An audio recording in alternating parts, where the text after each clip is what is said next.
Perfecto, ahora sí vamos a comenzar con la enseñanza de este domingo. Es el domingo 27 del Catecismo de Heidelberg. El domingo 27 seguimos desglosando los sacramentos. En este caso vamos por el sacramento del bautismo. Y ya es la parte final, la segunda parte del sacramento del bautismo.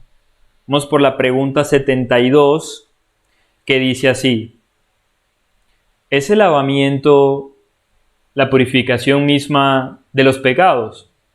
Es decir, sabemos que el bautismo, la señal del bautismo es rociar agua sobre la persona que va a ser bautizada, sobre la persona que ha creído en Cristo, que va a ser bautizada. El ministro, en el nombre del Padre y del Hijo y del Espíritu Santo, le rocía el agua, y esa es la señal del bautismo. Asemeja a un lavamiento, como si se estuviera lavando. Por eso la pregunta dice: ¿es el lavamiento, es decir, es el bautismo, es el lavamiento, la purificación misma de los pecados? ¿Es eso la purificación de los pecados? ¿Que se rocíe el agua? ¿Es eso lo que quita los pecados? Respuesta: no. Porque solo la sangre de Jesucristo y el Espíritu Santo nos limpia y purifica de todo pecado. Esta pregunta es demasiado importante, porque de hecho hay muchas personas que probablemente hoy en día lo creen, que porque en algún momento ellos estuvieron en alguna iglesia y recibieron el bautismo, esas personas tienen la salvación porque recibieron el bautismo. Y no es así. No es así. Están en un grave error. ¿Por qué están en un grave error? Por lo que ya hemos visto durante muchos domingos. Y cada domingo lo repetimos. El Evangelio de nuestro Señor Jesucristo. ¿Qué dice el Evangelio de nuestro Señor Jesucristo? Que es Cristo el que con su preciosa sangre derramada en la cruz del Calvario pagó por nuestros pecados y con su perfecta obediencia satisfizo la justicia de Dios. Obedeció en nuestro lugar el Señor. Obedeció en nuestro lugar, pagó en nuestro lugar. Por lo tanto, el único que nos puede limpiar de pecados es Cristo. La preciosa sangre de Cristo derramada en la cruz es la única tan poderosa, todopoderosa, que nos puede limpiar de pecados. Y el Espíritu Santo es el que nos puede purificar de pecados. ¿Por qué? Eso también ya lo hemos visto. Es el Espíritu Santo el que aplica esta salvación, el que aplica esta purificación, esta renovación en el ser humano. Cuando obra en el corazón del creyente, quitándole ese corazón de piedra y colocando en él un corazón de carne, con el cual pueda realmente amar al Señor, tener fe en el Señor y de verdad empezar a amar a Dios y a odiar el pecado, cosa que antes no podía ser. Un pecador realmente no puede amar a Dios en el sentido que Dios lo requiere. El pecador puede ser que crea amar a Dios, pero realmente no ama a Dios. ¿Por qué sabemos que no ama a Dios? Porque para amar a Dios hay que gozarse en quién Dios es. Para amar a Dios hay que hacer la voluntad de Dios, cumplir sus mandamientos. Para amar a Dios hay que vivir para su gloria. Y el pecador no puede hacer nada de esto. El pecador no puede vivir para la gloria de Dios porque busca vivir para su propia gloria. El pecador no ama a Dios porque Dios lo condena. La ley de Dios lo condena. Dios es santo, el pecador no. Está corrompido. No puede amar aquello que lo condena. Y esa es la obra que el Espíritu Santo hace en nosotros cuando llegamos a los pies de Cristo con verdadera fe.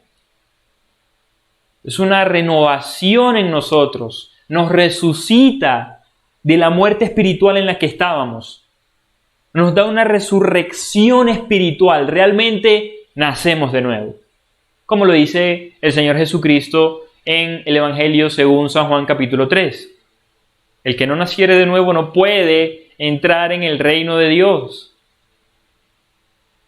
Y es muy claro nuestro Señor en esto. Entonces, no.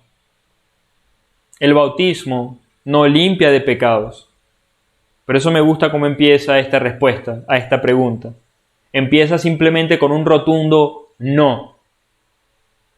De hecho, ya vimos el domingo anterior y el anterior a ese lo que es un sacramento. ¿Un sacramento qué es? Es una señal. Es una señal, es un signo visible. Es algo que se puede ver. Es una institución de Dios. Y en este caso específico, en nuestro caso específico en el Antiguo Testamento, es una institución de Cristo directamente, que es visible, que se puede ver y que representa, no es, sino que representa el Evangelio de Cristo, el sacrificio de Cristo, representa nuestro perdón, representa nuestra purificación de los pecados, representa nuestra limpieza de la maldad para que pudiésemos ser reconciliados con Dios. Eso es lo que es un sacramento. Un sacramento representa el sacramento del bautismo, que es el que estamos hablando ahorita, para ser más específicos, representa la limpieza de nuestros pecados, la purificación de nuestros pecados, que nosotros con Cristo morimos al pecado y resucitamos a una vida nueva, que es para su gloria. Y el bautismo, Dios con el bautismo sella. Es como un sello con el cual Dios nos dice: todo lo que yo te prometí en el Evangelio es tan cierto como esa agua que se te roció por la cabeza. No hay nada más cierto en el mundo que mi palabra, que lo que hizo el Señor Jesucristo y que lo que dice el Evangelio. Eso es un sacramento. Entonces, conclusión de la pregunta 72. ¿Es el lavamiento la purificación misma de los pecados? No. Solo la sangre de Jesucristo y el Espíritu Santo nos limpia y purifica de todo pecado. Pregunta 73. Recuerden el sistema de pregunta y respuesta. Esto sigue siendo una conversación entre dos personas. Entonces, ¿por qué llama el Espíritu Santo al bautismo el lavado de la regeneración y la purificación de los pecados? Así literal nos puede responder una persona a la que nosotros le predicamos y nos puede refutar así. Tú me dices que el bautismo no es el perdón de los pecados. Tú me dices que el bautismo no me limpia de pecado, que es la sangre de Cristo derramada en la cruz. Perfecto. Pero te tengo una mejor. Te tengo una mejor todavía. ¿Por qué llama, no yo, el Espíritu Santo en la Biblia? ¿Por qué llama al bautismo el lavado de la regeneración y la purificación de los pecados? Así nos puede refutar una persona. Respuesta: Dios no habla así sin una razón justificada, pues Él no solo quiere enseñarnos que nuestros pecados se purifican por la sangre y el Espíritu de Cristo, como las suciedades del cuerpo por el agua, sino más aún, certificarnos por este divino símbolo y prenda que verdaderamente somos limpiados por el lavamiento interior y espiritual de nuestros pecados, de la misma manera que somos lavados exteriormente por el agua visible. Es decir, Dios quiere mostrarnos que su obra redentora en nosotros, la purificación que realizó en nosotros, es tan absolutamente cierta que Él no se conforma con llamar al bautismo simplemente bautismo, sino que Él llama al bautismo el lavado de la regeneración y la purificación de los pecados. Lo puedes llamar así. ¿Por qué? Porque es el agua del bautismo la que limpia mis pecados. No.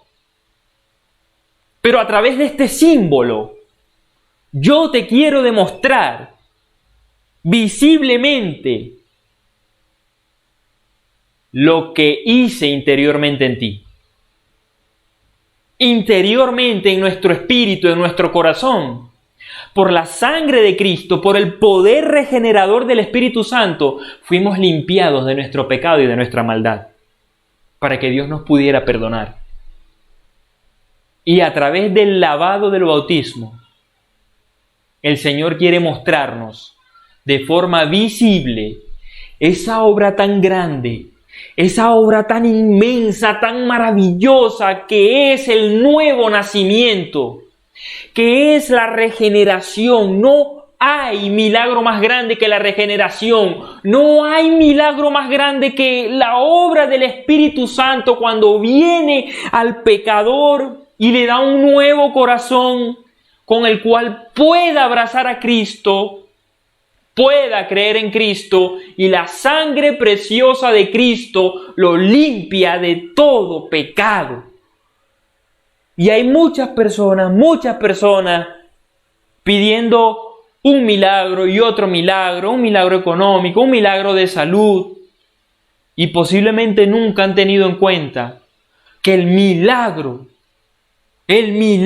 más grande y la cosa más grande que le puede pasar a una persona es la salvación.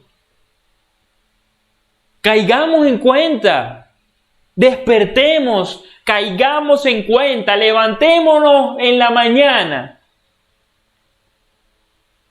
Señor, he creído en ti.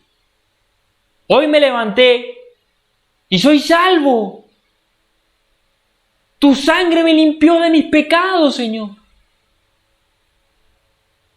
Perdóname, Señor, porque tanto pecado hay en mí todavía,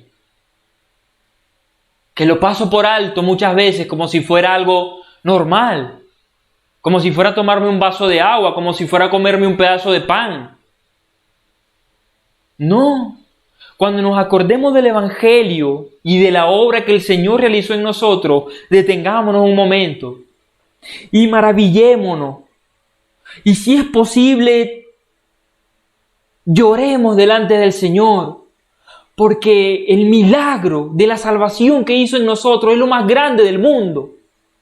Un meteorito podría caer en este momento, aquí en este lugar ahorita, y acabar con todo. Y yo estoy confiado porque el Señor me dio la salvación. Porque el Señor pagó por mis pecados, y en el momento que el meteorito esté cayendo y esté destruyendo todo y me esté hundiendo al fondo de la tierra, el Señor Jesucristo desde el cielo está en ese mismo momento sacando su mano y llevándome al paraíso. Y esa es la mayor esperanza, el mayor gozo de todo ser humano, de todo. Ese es el mayor milagro. Si yo tengo al Señor, no me falta nada. Si yo tengo al Señor, no me falta absolutamente nada. De hecho, lo tengo todo. Él es mi todo. Si ya yo lo tengo a Él, que venga cualquier cosa. Si viene prosperidad, usémosla para la gloria de Dios. Si viene escasez, estemos felices en la escasez para la gloria de Dios. De cualquier manera, el Señor es nuestro todo. Y ya nos dio todo. Nos dio a Cristo, nos aseguró la vida eterna. Y a través del bautismo nos confirma que tenemos vida eterna. Y es un testimonio delante de la iglesia e incluso delante del mundo de que Cristo verdaderamente derramó su sangre para pagar por nuestros pecados. El Señor Jesucristo derramó su preciosa sangre para pagar por nuestros pecados.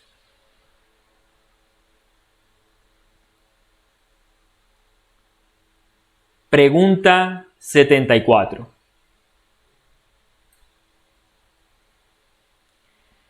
Y es una pregunta muy importante, muy importante esta pregunta también. Es bastante simple.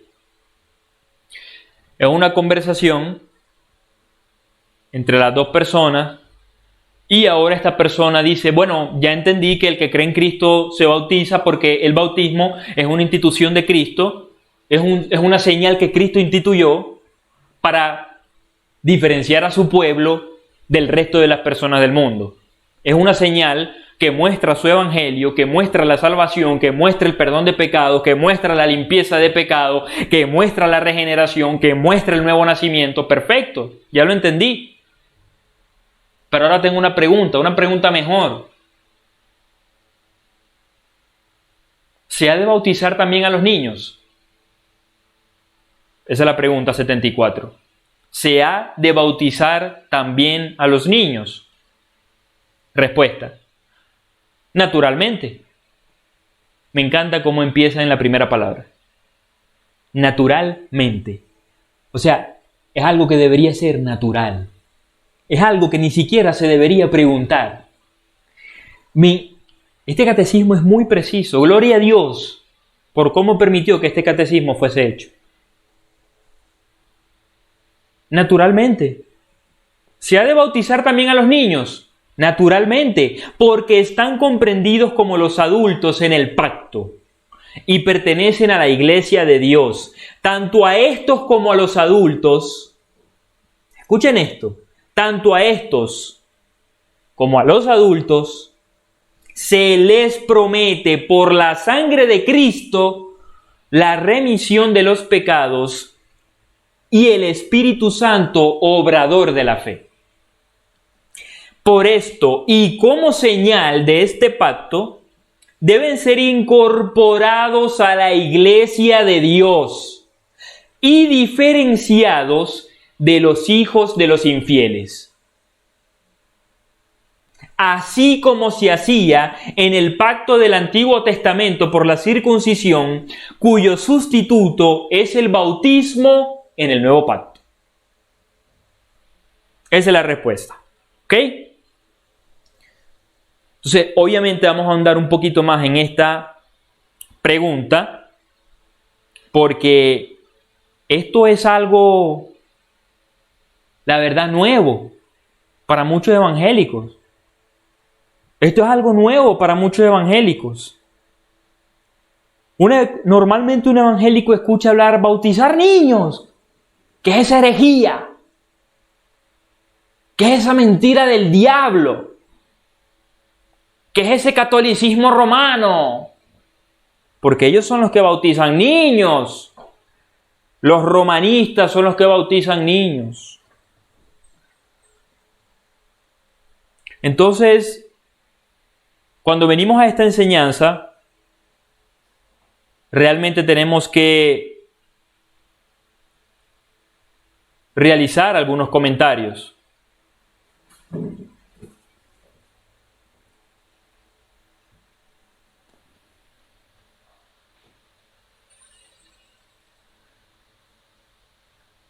Mayormente en el mundo evangélico hay dos posiciones, ¿ok?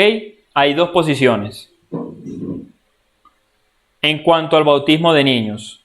Las dos posiciones son, obviamente, que los niños no deben ser bautizados y que los niños sí deben ser bautizados. Esas son las dos posiciones que existen, ¿ok?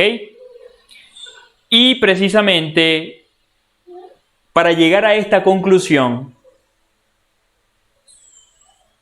para llegar a la conclusión de que los niños no se bautizan y para llegar a la conclusión de que los niños sí deben ser bautizados,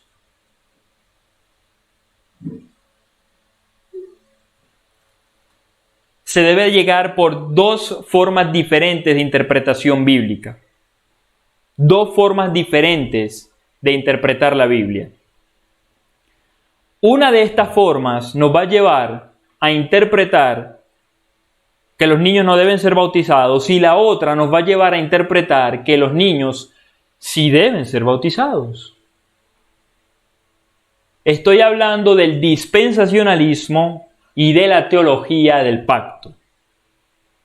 Voy a explicar de la manera más clara posible, más entendible posible, qué es el dispensacionalismo. El dispensacionalismo es una forma de interpretar la Biblia con la cual, cuando yo tomo la Biblia, para yo interpretarla, yo la divido en dispensaciones. La divido en etapas. Es decir, yo no la veo como un relato continuo, como una historia que va progresando, que tiene continuidad, sino que yo agarro cada cosa por separado. La ley por separado.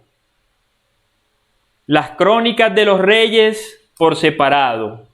Los profetas por separado. Y normalmente el Antiguo Testamento como un conjunto, para hacer una separación entre el Antiguo Testamento y el Nuevo Testamento. ¿Ok? Entonces,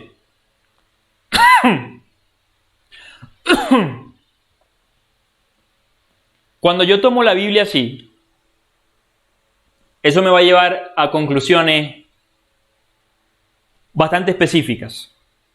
Cuando yo tomo la Biblia por separado, cuando la divido por dispensaciones, eso me va a llevar a conclusiones muy específicas que ya lo vamos a ver. Eso me va a llevar a decir, a concluir que los niños no deben ser bautizados. ¿Por qué? Una de las cosas que dice la respuesta es que los niños ahorita, en el Nuevo Pacto, en el Nuevo Testamento, deben ser bautizados, así como los niños en Israel eran circuncidados. Es decir, los niños del Antiguo Testamento.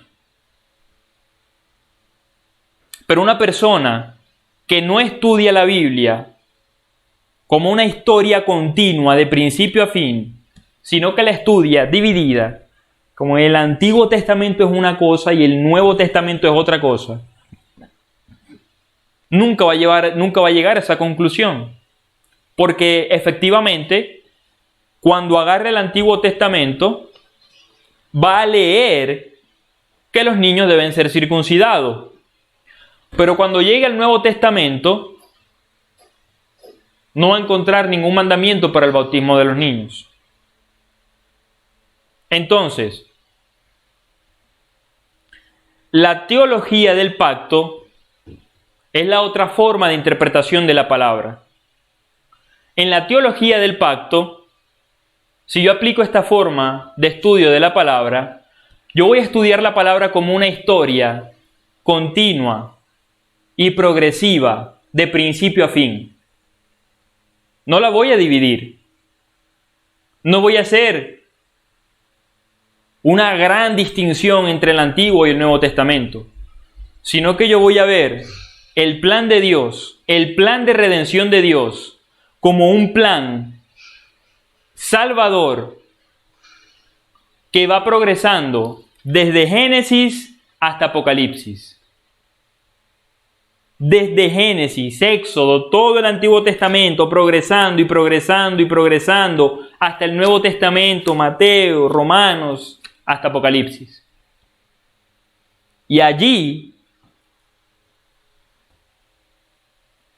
de esa manera, yo sí voy a llegar a que los niños deben ser bautizados. ¿Por qué? Dios ha establecido desde el principio la forma de relacionarse con su pueblo. Dios ha establecido desde el principio la forma de relacionarse con su pueblo. ¿Y qué forma escogió él de relacionarse con su pueblo? Eso también lo habíamos visto en una pregunta. Dios se relaciona con su pueblo a través de pactos. El pacto con el que Dios se relacionó con Adán y Eva era un pacto ¿de qué? De obras. El pacto de obras. No comas del fruto del árbol y vivirás para siempre. Eso estaba implícito. Pero el mandamiento explícito era no comas del fruto para que no mueras. ¿Y qué era lo implícito? Que si no comía iba a vivir para siempre. Luego que ese pacto de obras fue quebrantado por Adán y Eva, entonces Dios envía a nuestro Señor Jesucristo para que cumpla por nosotros lo que nosotros no podíamos cumplir, para que cumpla por nosotros ese pacto de obras, para que obedezca en nuestro lugar, para que pague por nuestros pecados. Y es allí cuando nosotros entramos ahora ¿a qué? Al pacto de gracia, porque es un pacto en el que ya nosotros no depende de nosotros. Es un pacto que la salvación depende totalmente de Dios. ¿Ok? Y esta forma de relacionarse Dios con su pueblo, ha sido la misma desde el principio. Escuchen bien, esta forma de relacionarse Dios con su pueblo ha sido la misma desde el principio y es la misma hasta el día de hoy.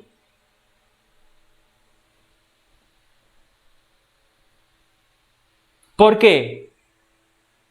Porque en el momento que en el mundo Dios hubiese dejado de dar su gracia, hubiese acabado con todo, no existiera salvación y no existiera nada. Dios mostró su gracia desde el paraíso, cuando Adán y Eva pecaron y merecían morir. ¿Y qué les hizo el Señor? Los vistió. ¿Los vistió con qué? Con pieles. ¿Y las pieles de dónde las consiguió? En el mercado. Dios inventó una fábrica de pieles ficticias, de pieles falsas y los vistió. No, esas pieles eran de animal. O sea, tuvo que haber sacrificio para que ellos pudieran ser vestidos. Y desde allí se ve la gracia de Dios. Desde allí. Entonces, la forma de relacionarse con Dios, con su pueblo, ha sido la misma desde el principio. Desde el Antiguo Testamento hasta el Nuevo Testamento. La misma. ¿Por qué es importante esto? Porque esa es la diferencia entre el dispensacionalismo y entre la teología del pacto. El dispensacionalista toma la Biblia y la divide. La divide por aquí, la divide por allá y dice, no, esto no tiene conexión, esto del Antiguo Testamento no tiene conexión con el Nuevo. Esto es completamente diferente. ¡No! Sí hay cosas diferentes. Obviamente Dios abolió las leyes judiciales. Las leyes, por ejemplo, como la que leímos hace rato en Juan capítulo 8, el Evangelio según San Juan capítulo 8, de que la mujer adúltera debía ser apedreada. Las brujas debían ser apedreadas. Esas leyes fueron abolidas. Las leyes ceremoniales de sacrificar corderos, de sacrificar ovejas, machos cabríos, todo eso fue abolido. Pero la forma de relacionarse Dios con su pueblo no cambió. Nunca ha cambiado, es lo mismo. Dios es el mismo, como dicen Hebreos, ayer y hoy y por los siglos. Y desde el Antiguo Testamento, Dios no salvó a personas individuales, a personas aisladas. Dios salvó a personas y sus familias.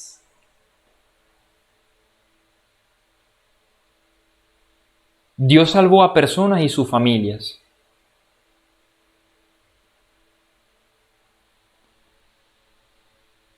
Si yo veo un patrón de Dios en el Antiguo Testamento, que no es cualquier patrón, es un patrón en cuanto a la salvación. Cuando Dios estableció su pacto con Abraham, y le mandó la circuncisión. Y Abraham se circuncidó y circuncidó a su hijo. Y de ahí en adelante todos los israelitas, los varones, debían ser circuncidados. Y todos los hijos que nacieran al 8º día debían ser circuncidados, porque esa era la señal del pacto. Si Dios incluyó a los niños en el Antiguo Testamento, ¿por qué nosotros pensamos que Dios ahora es diferente en el Nuevo Testamento? Por eso. Porque incluso si no sabemos de teología y no tenemos ni idea de lo que significa dispensacionalismo y teología del pacto, incluso sin saberlo, sin tener idea de qué es, nosotros interpretamos la Biblia como un dispensacionalista. Ya va. Esto era en el Antiguo Testamento. Esto no tiene que ver nada con Cristo. Y Cristo en el Nuevo Testamento yo no veo que en ninguna parte dice que bauticen niños. No lo vemos como una historia que va progresando. Es la misma historia, simplemente que va progresando y progresando conforme Dios va dando mayor y mayor revelación hasta que llegamos a Cristo. Y Cristo es la mayor revelación.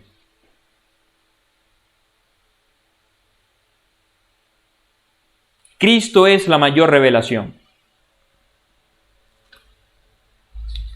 Vamos a verlo rápidamente en algunos pasajes. Génesis 17:7.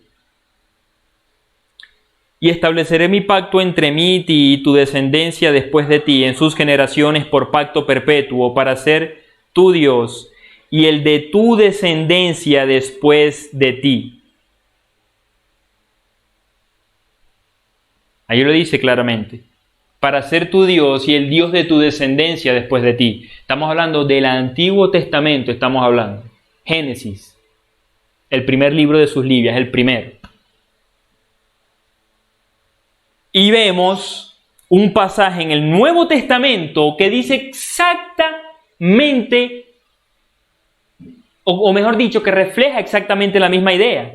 No lo dice exactamente con las mismas palabras, pero refleja exactamente la misma idea.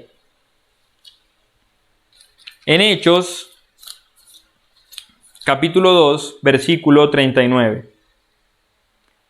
Porque para vosotros es la promesa, y para vuestros hijos, y para todos los que están lejos, para cuantos el Señor nuestro Dios llamare.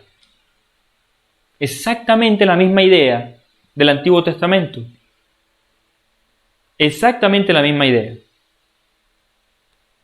Como Dios obró en su pueblo en el Antiguo Testamento, sigue obrando hoy en su pueblo.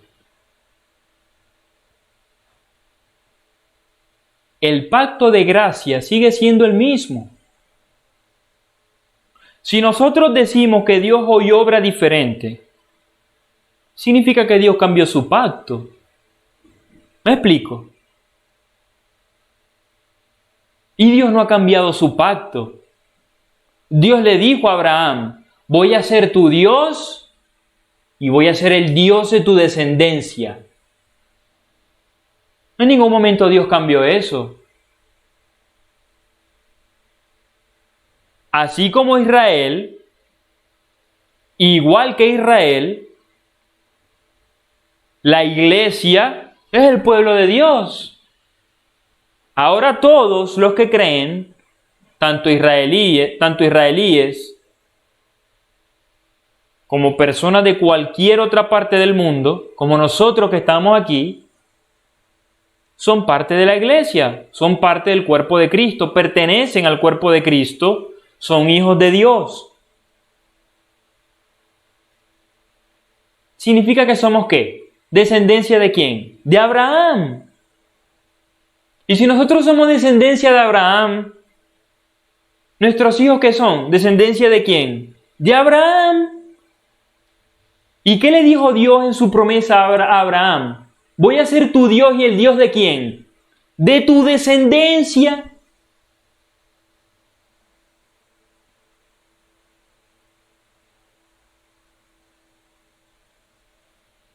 El nuevo pacto en Cristo, si leemos el libro de Hebreos, que lo explica todo a la perfección, obviamente es mucho mejor que el antiguo pacto, cuando se tenían que sacrificar corderos, cuando Cristo todavía no había venido realmente a pagar por nuestros pecados.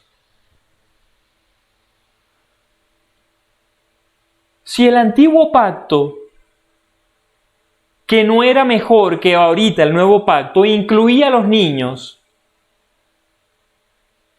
entonces el nuevo pacto en Cristo, que ya no son necesarios sacrificios de animales, que ya no es necesario el sumo sacerdote para que entre al templo a representarnos delante de Dios y entregar los sacrificios delante de Dios. Ya nada de eso es necesario porque Cristo pagó por nuestros pecados. O sea, el nuevo pacto es el mejor. El pacto ya perfecto, finalizado. Nosotros vamos a decir que entonces, siendo el nuevo pacto mejor, el nuevo pacto va a excluir a los niños.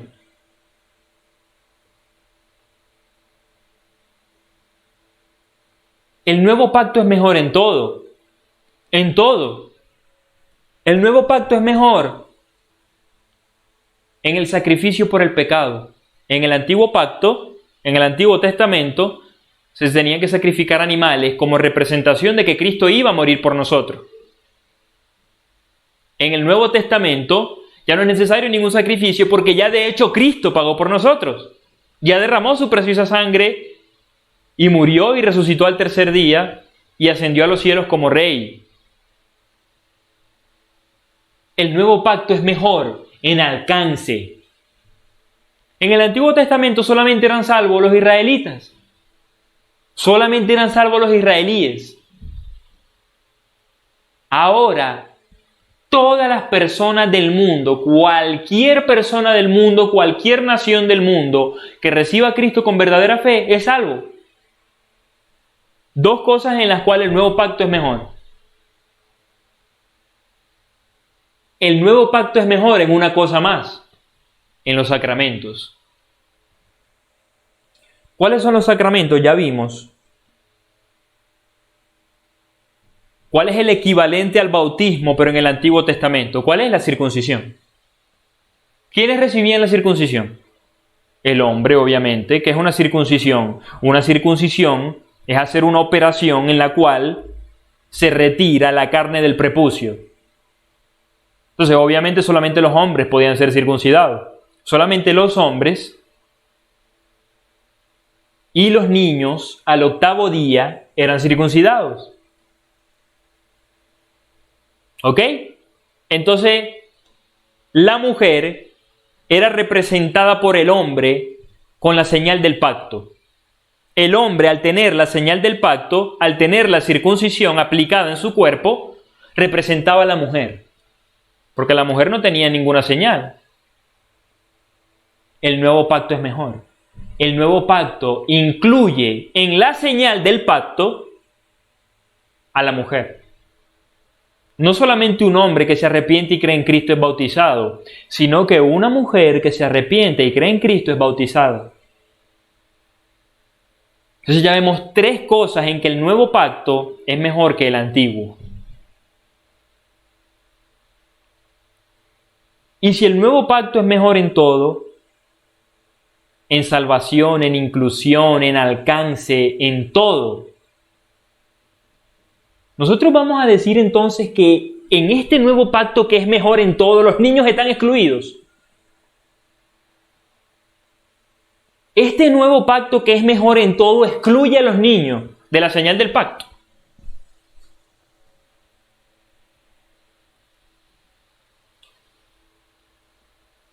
O sea, básicamente las personas que piensan o que interpretan en la Biblia que los niños no deben ser bautizados, son personas que piensan que Dios habló por hablar cuando Abraham le dijo, yo voy a ser el Dios tuyo y el de tu descendencia. Y piensan que Dios habló por hablar cuando en Hechos, ya en el Nuevo Testamento, Dios dice, la promesa es para ustedes y para sus hijos. ¿Qué estaba haciendo ahí? Ese creo que es el apóstol Pedro el que estaba hablando ahí. ¿Qué estaba haciendo ahí el apóstol Pedro cuando dijo eso? Él estaba repitiendo básicamente lo mismo que Dios le dijo a Abraham.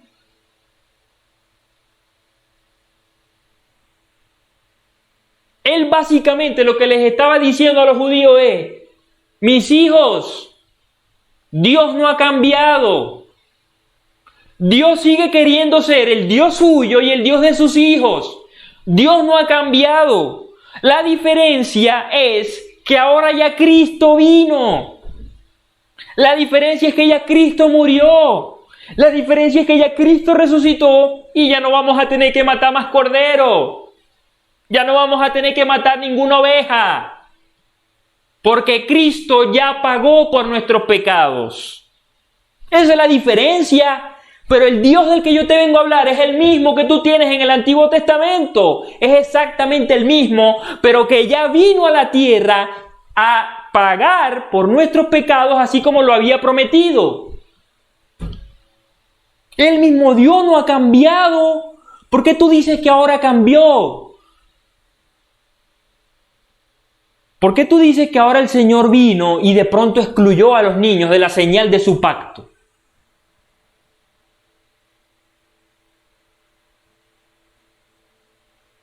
El bautismo, así como la circuncisión, no solamente son una señal del Evangelio de Cristo, el perdón de nuestros pecados y todo, sino que también son la señal, eso lo vimos, diferenciadora, la señal diferenciadora de entre el pueblo de Dios y el resto de las personas del mundo.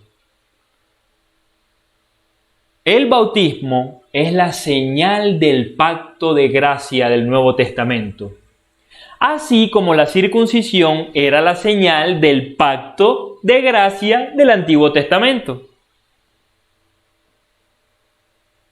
¿El pacto cambió? No cambió. Sigue siendo el mismo pacto de gracia. ¿Dios cambió? No cambió, sigue siendo el mismo Dios. ¿La promesa de Dios cambió? Jamás ni nunca, porque si no Dios fuera mentiroso. Si no Dios fuera mentiroso. ¿Qué cambió entonces? Hermano, lo que cambió fue la forma. La sustancia, la esencia del pacto no cambió. No ha cambiado.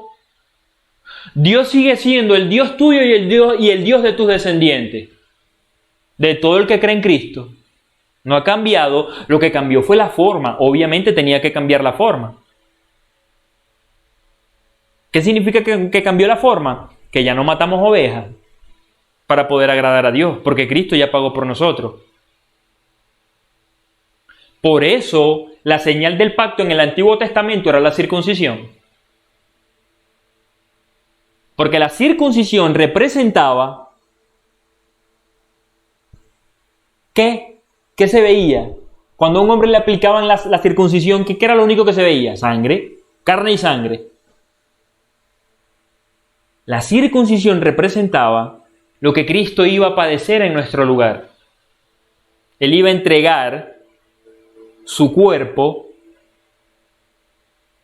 Él iba a derramar su sangre por nuestros pecados. Lo mismo que las ovejas. Cuando mataban una oveja, mataban un macho cabrío, sangre. Y el sacerdote muchas veces tenía que rociar. ¿Y qué era lo que rociaba? Sangre. ¿Por qué? Porque todo eso representaba lo que Cristo iba a hacer en la cruz del Calvario. Es el mismo pacto de gracia. Ahora viene Cristo y ya cumple lo que se tenía que hacer. Él mismo derrama su sangre perfecta que paga por todos los pecados. ¿Verdad? Entonces, ¿qué sucede? Es el mismo pacto de gracia, pero ya la forma tiene que cambiar. Si ya Cristo pagó por mis pecados, yo no necesito matar ningún cordero. Y Dios también, por supuesto, cambió la señal del pacto. Nuestro Señor Jesucristo cambió la señal del pacto. Ahora no es la circuncisión, ahora es agua. ¿Agua que representa qué? No lo que Cristo iba a hacer, sino lo que Cristo ya hizo. El agua del bautismo representa lo que nuestro Señor Jesucristo ya hizo. Por eso esa es la señal, agua limpia, agua pura. Nuestro Señor Jesucristo ya pagó por nuestros pecados, nuestro Señor Jesucristo ya nos limpió, nuestro Señor Jesucristo ya hizo la obra redentora. Él ya lo hizo.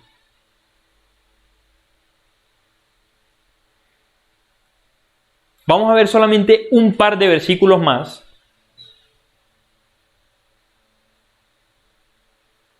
En Mateo 19:14, Mateo 19:14.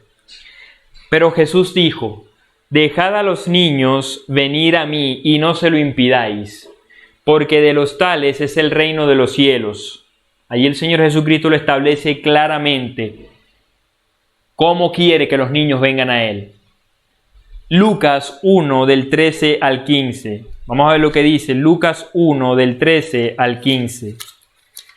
Lucas 1, del 13 al 15.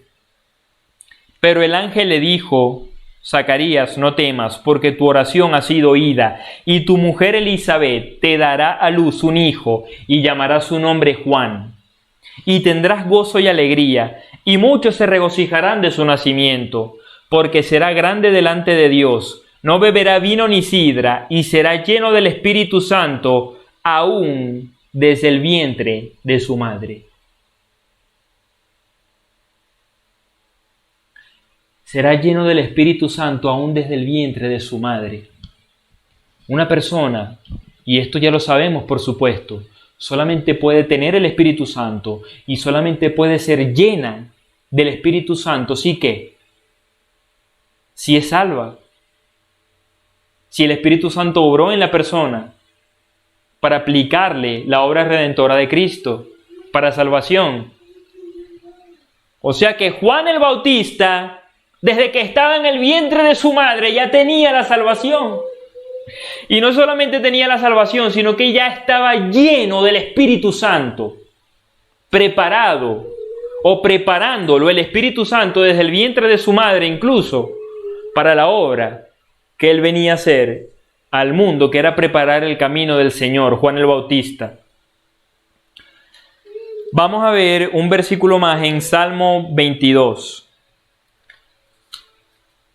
En el Salmo 22, para que veamos cómo el salmista refleja la misma idea. Salmo 22, versículo 10. Salmo 22, versículo 10. Sobre ti fui echado desde antes de nacer. Desde el vientre de mi madre, tú eres mi Dios. ¿Qué está queriendo decir allí el salmista? Desde el vientre de mi madre, tú eres mi Dios. Está afirmando la promesa que Dios le hizo a Abraham. Abraham, tú estás dentro de mi pacto. Y tu descendencia también estará dentro de mi pacto. O sea, ¿qué está reflexionando David en ese salmo? David en ese salmo está reflexionando: Señor, si tú le prometiste a Abraham que tanto él como su descendencia iban a estar dentro de tu pacto, significa que yo, desde el vientre de mi madre, tú eres mi Dios. Así de sencillo. Señor, yo desde que estoy en el vientre de mi madre, tú eres mi Dios. Estoy dentro de tu pacto y pertenezco a tu pueblo, a tu iglesia. Así de sencillo.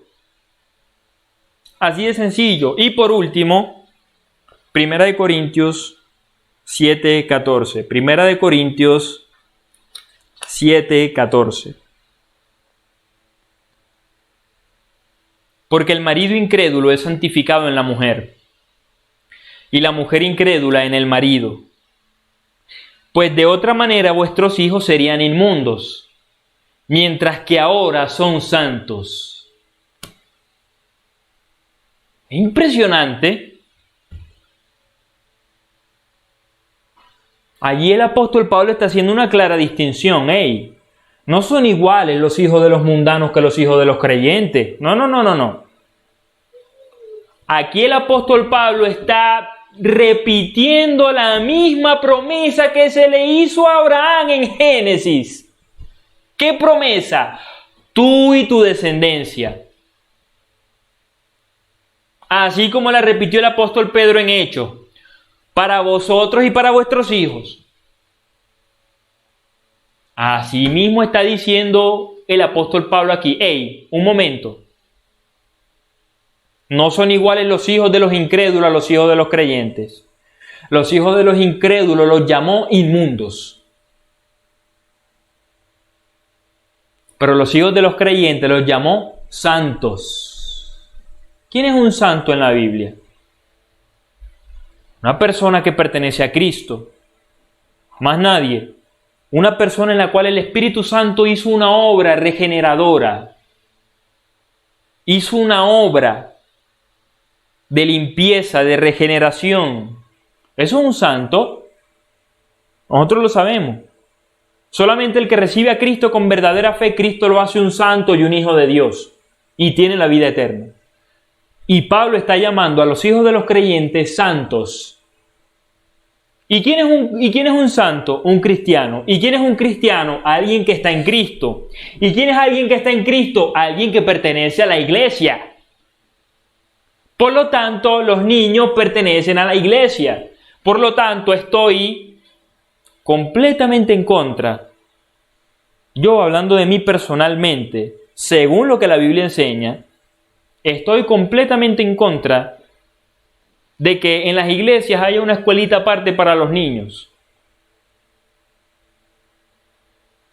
Con el pretexto de que ellos no entienden bien, con el pretexto de que ellos hacen bulla, ellos pertenecen al pueblo de Dios, igual que nosotros que entendemos. Idéntico. Ya lo vimos, lo acabamos de ver, por la Escritura. Pero ¿cuál es la objeción? No, que en el Nuevo Testamento no hay ningún mandamiento que explícitamente diga bautiza a los niños. ¿Se necesita? No se necesita.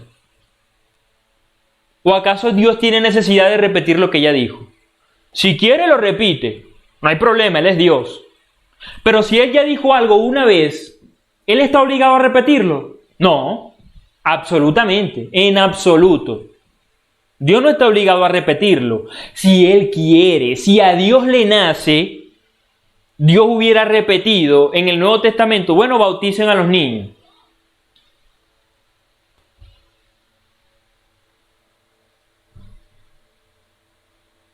Pero Dios no repite la señal del pacto de esa manera para los niños. Lo único que Dios hace es repetir a través del apóstol Pedro y a través del apóstol Pablo. Les recuerdo, la promesa no es para ustedes solitos. La promesa sigue siendo para ustedes y para sus hijos. Y el apóstol Pablo, les recuerdo que si hay una pareja, dos esposos, el esposo y la esposa, y uno de ellos es creyente y el otro incrédulo, dígamele al creyente que no se preocupe, que su hijo va a ser santo.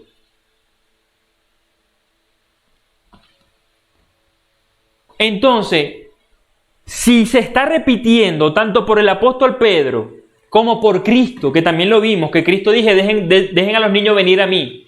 Y si se está repitiendo por el apóstol Juan, el mismo patrón,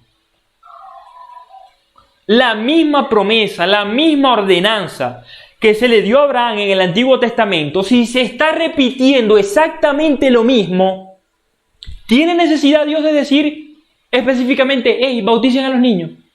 No, no tiene necesidad. Porque es la misma promesa. Todos los que estén dentro del pacto de Dios tienen que tener la señal del pacto. Si el pacto de Dios no ha cambiado, si el pacto de Dios es exactamente el mismo pacto de gracia, eso significa que todos los que estén dentro de su pacto deben tener la señal. Así como en el Antiguo Testamento todos los varones tenían la circuncisión. Si el pacto de Dios sigue siendo el mismo pacto de gracia, eso significa que ahora en el Nuevo Testamento, a partir de que Cristo pagó por nuestros pecados y resucitó y ascendió al cielo, todos los cristianos igualito deben tener la señal del pacto, al igual que sus descendientes. Porque el pacto de gracia no ha cambiado. El pacto de gracia es el mismo. Dios sigue obrando en su pueblo de la misma manera que Él obró desde el principio. Dios sigue relacionándose con su pueblo de la misma manera que Él se relacionó desde el principio. Su pacto no ha cambiado. Lo que cambió fue la forma. Eso fue lo que cambió.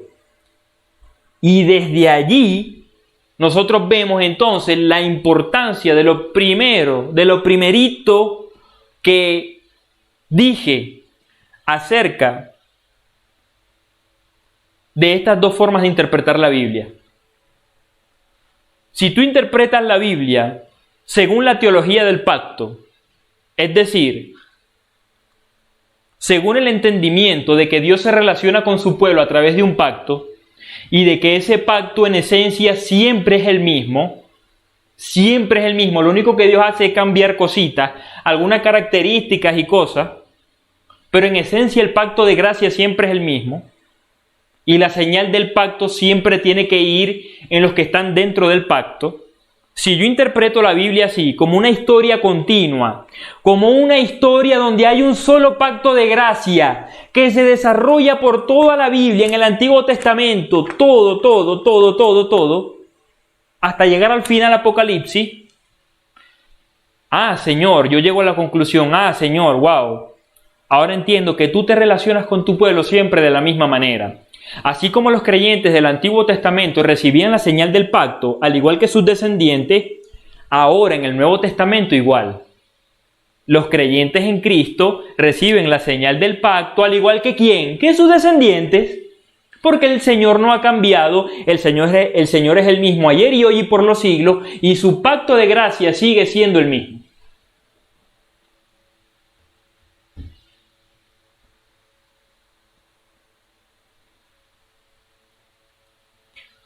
No, pero lo que pasa es que, sí, quizás tenés razón en eso, pero igual el infante no debería ser bautizado porque no tiene conciencia con la cual pueda ejercer el don de la fe. ¿Sí? Esa está muy sencilla. Los niños del Antiguo Testamento que eran circuncidados tampoco tenían la capacidad y el raciocinio para poder ejercer el don de la fe y aún así eran circuncidados. Aún así eran circuncidados.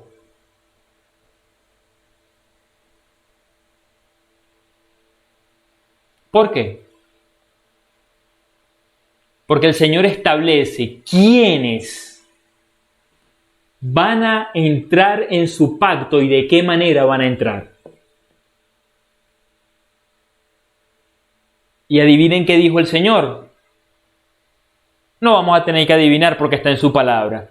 Los adultos, para entrar en el pacto de gracia en Cristo, para tener salvación y el perdón de pecados en Cristo, tienen que arrepentirse de sus pecados y creer en Cristo. Esa es la condición para que un adulto entre en el pacto de gracia de Dios. Pero para que un niño entre en el pacto de gracia de Dios, solamente hace falta que nazca de una familia cristiana. Eso es todo. No eres tú ni yo los que decidimos cómo un ser humano entra al pacto de gracia de Dios. Es Dios en su palabra el que establece quién entra en su pacto de gracia de salvación en Cristo y cómo entra. Es Dios el que establece las condiciones, es Dios el que establece todo. Y desde el principio Dios lo estableció. Que los que van a estar en su pacto son los adultos que estén en su pacto y su descendencia. Y el Nuevo Testamento lo repite, Pedro lo repite, la promesa es para vosotros y para vuestros hijos. El adulto que crea, que se arrepienta.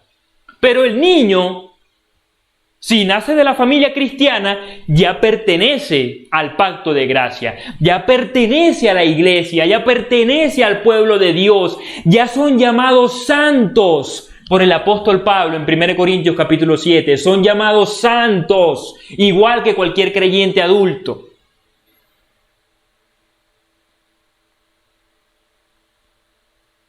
¿Qué significa esto? ¿Que ya tienen la salvación asegurada? No, una advertencia. Una advertencia. Un niño puede pertenecer al pueblo del Señor por haber tenido unos padres creyentes. o una madre creyente, o un padre creyente, pero la señal del pacto, nosotros vimos, lo acabamos de ver, la señal del pacto no es la limpieza misma de los pecados. El agua no limpia de pecado. Esa señal del pacto debe llevar al padre y a la madre cristianos a criar a su hijo precisamente en el temor del Señor, para que su hijo, cuando tenga conciencia, cuando crezca, pueda responder a esa señal que se le aplicó cuando era un bebé.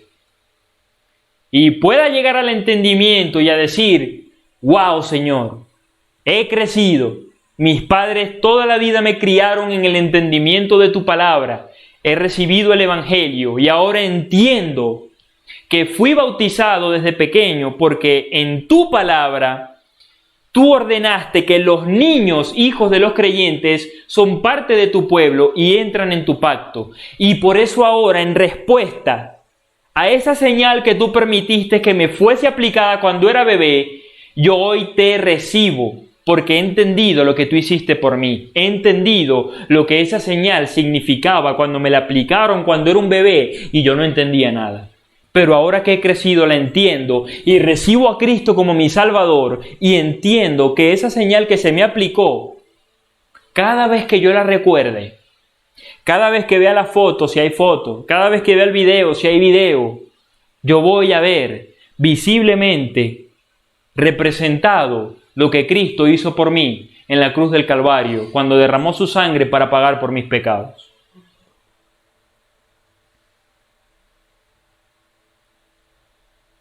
Ah, sí, muy bonito, pero es que eso del bautismo de infantes, eso viene directamente del catolicismo romano. Eso viene directamente del romanismo, que son unos idólatras. Ese está muy fácil, mucho más fácil todavía. Ya dejamos completamente en claro que el bautismo de infantes se encuentra en la Biblia, tanto en el Antiguo como en el Nuevo Testamento.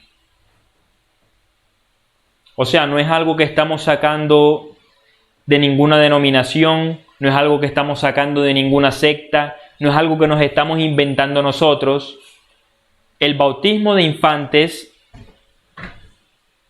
está en la Escritura, no de manera explícita, de manera textual y literal, pero de manera implícita se encuentra, ya que la misma promesa, exactamente la misma promesa del pacto de gracia del Antiguo Testamento, es repetida en el Nuevo Testamento.